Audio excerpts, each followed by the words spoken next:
Hi, thank you, Nathaniel. Thank you, Kevin, so much for this great energy. It's really invigorating to hear all that you said already. I'm very honored and grateful to be able to speak to you all today. And as Kevin already said, I'm Benjamin. I'm the VP of Engineering at Brighter. At Brighter, we build an intuitive no-code platform that enables business experts to build and distribute powerful applications. However, when thinking about what I could tell you all in these first few minutes of this conference, I kept coming back to the theme of You Got This, which is, as Kevin already said, discussing core skills needed for a happy and healthy work life. I think that's also like an important addition that, of course, Kevin already added. So I thought, why not tell you a bit about like one of the core skills that everyone at Brighter uses daily, and this core skill is speaking in rounds. And I'm sorry if that sounds a little bit underwhelming, but I mean, I'm an engineer, so I try naming things as they are. So a catchier, maybe more spiced up naming of this could also be like that one easy practice that will make your meeting suck less. And when I say meeting, of course, this applies to all kinds of ones, like the remote ones, the collocated ones, whatever it is really. So, and it's really easy. It's whenever you're in a meeting with more than 2 participants, start by establishing a circle. That is like placing every participant on a circle. Once that is established, that circle, the facilitator or the group as a whole has decided on who starts to speak and the direction of the speaking order. You're already set and the meeting can start. So from there, the meeting can be conducted mostly as usual. So if you have a predefined agenda that you walk through, or if it's a planning meeting or retrospective, you can just go on. However, and that's the trick, when speaking, be sure to speak in rounds. So that means, of course, that only one person speaks at a time and that you speak one after another in the order given by the circle.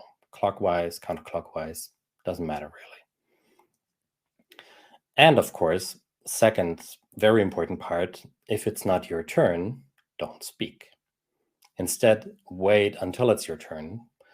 And while you wait, listen to what others are saying. And this really sounds maybe like deceptively simple and obvious, so obvious that you might be doing that already. And sometimes, maybe more often, maybe without giving it much thought, maybe thinking about it like deliberately. So once you start actually doing this consciously, deliberately, speaking in rounds, only speaking when it's your turn, you will notice quite a few benefits.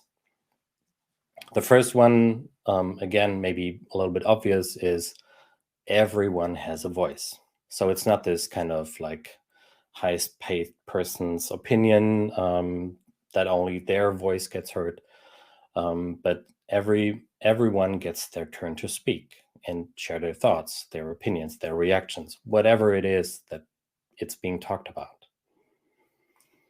The second one, the second benefit is a circle ensures that everyone has the time to listen, because you stop preparing yourself for interrupting that person that's speaking right now, waiting to jump in so you can share your thoughts, so you can have time to speak. That simply goes away. Instead, you can listen and pay attention to what is being said, because you know when it's your time to speak. Again, the circle. And beyond those two immediate benefits, once you start using that practice of speaking in rounds more often, you might also notice some more subtle benefits. And one of that is that the responsibility of the meeting's experience is much more shared in the group. So it's not, again, like that one person that like leads the meeting or anything, but rather because everybody speaks and everyone really has time and space to listen, everyone's contribution shapes the experience of everyone else. And like I said, it's a subtle but a very powerful difference to so many meetings where only few of the participants speak. Another less pronounced but nonetheless relevant impact is increased creativity. Speaking in rounds naturally results in everyone building on the ideas of everyone who spoke before them. So if you do multiple rounds, it just happens on its own that you react and build upon what somebody else has said, and then you can do that again, and they do it in turn on what you said. So I think it's pretty obvious that this will lead to more creative outcomes. So you see, as so many other things in life and work, while the idea and practice is easy and simple, speaking in rounds also has a lot of depth. So you can just start doing it, starting off with a meeting here and there, maybe in a meeting of your team where you feel most comfortable, just trying it out and seeing what works best for you. Also, speaking in rounds very nicely fits with other good meeting practices, such as every participant checking in at the beginning of the meeting. And to be honest, I cannot recommend it enough to you to try both of these practices, checking in and speaking in rounds, together in the same meeting, in the same session. As always, depending on the context, these practices can really get the collaboration happening in a meeting or a group on a totally different level. And when I sound like I'm exaggerating, trust me, I'm not. And you might guess it already. Of course, there have been very smart people in the past who captured this practice and explored it even deeper than I just did. I only scratched the surface, obviously. And yeah, if you want to go a little bit deeper, I found the most useful and accessible resources are those that describe the meeting patterns of sociocracy. So if you'd like to dive a bit deeper, have a look at sociocracy. Some people refer to it as dynamic self-governance or dynamic governance.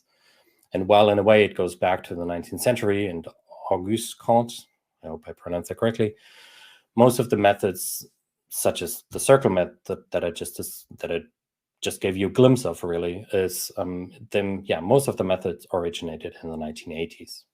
So if you're somehow interested in how groups can work with more equal participation from everyone, and you haven't looked at sociocracy and its sibling concepts such as art of hosting, I suggest you check them out and see what you can take away from them and make your work life more happy and healthy. So I hope I kicked off your conference with something useful, something that might sound obvious and not worth thinking about much, like the order in which you speak in a meeting. And maybe most of you are doing this already naturally and it just works. So congrats to you. However, if you're not part of that group and that does these things naturally, me having told you about this concept now and you trying it out, maybe improve some of your meetings at work and as a result, make your work life a tiny bit more happy and healthy. And if that's the case, I'd be very, very happy and would love it if you reach out to me on LinkedIn, Twitter, or the You Got This Discord and tell me how it worked out for you. So thank you all again, Kevin and Nathaniel, for this great intro. And I wish you all an amazing day. Lots of learning and lots of meaningful conversations. Goodbye.